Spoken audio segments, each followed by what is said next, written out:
মুন্সিগঞ্জের শ্রীনগরে পুলিশের বিশেষ অভিযানে হত্যা চেষ্টা মামলার আসামি মামুনকে গ্রেফতার করেছে পুলিশ। শনিবার দুপুরে উপজেলার আটপাড়া ইউনিয়নের বারুইগাঁও উত্তরপাড়া এলাকা থেকে তাকে গ্রেফতার করে বিজ্ঞ আদালতে প্রেরণ করা হয়। থানা পুলিশ সূত্রে জানা যায়, শনিবার সকাল 9:15টার দিকে বারুইগাঁও উত্তরপাড়া এলাকায় আব্দুল করিমের ছেলে রাজীব বাড়ির সামনে বসে চায়ের দোকানে চা পান করছিলেন। এ সময় মাদক নিয়ে পূর্ব বিরোধের জের ধরে একই এলাকার মামুন, হাসান ও কালামগংদের সাথে কথা কাটাকাটির এক পর্যায়ে মামুনগংয়ের হাতে থাকা চায়ের কাপ দিয়ে রাজীবের মুখে ও বুকে উপর্যুপরি আঘাত করে তাকে গুরুতর আহত করে। এতে রাজীবের একটি দাঁত ভেঙে যায় এবং বুকের বাম পাশে প্রচণ্ড প্রদাহের সৃষ্টি হয়।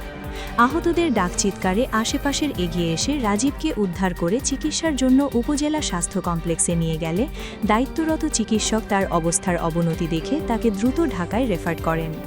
ভিকটিমের অবস্থার অবনতি হলে ভিকটিমকে ঢাকা মেডিকেলে নেওয়া হয় এবং বর্তমানে আইসিইউতে চিকিৎসারত রয়েছেন। ভিকটিমের অবস্থা আশঙ্কাজনক। পরবর্তীতে ওসি তদন্ত মিল্টন দত্তের নেতৃত্বে এসআই আব্দুর রাজ্জাক, এসআই মাইনুল হক খান, এসআই রুহিন সঙ্গীয় ফোর্স সহ ওই দিন দুপুরে বিশেষ অভিযান পরিচালনা করে বারুইগাঁও বাজার এলাকা থেকে হত্যা চেষ্টা মামলার আসামি মামুনকে গ্রেফতার করে। শ্রীনগর থানার অফিসার ইনচার্জ মোহাম্মদ জুয়েল মিয়া বলেন, আসামির বিরুদ্ধে হত্যা চেষ্টা মামলা রুজু হওয়ার পর তাকে গ্রেফতার করে বিজ্ঞ আদালতে প্রেরণ করা হয়েছে।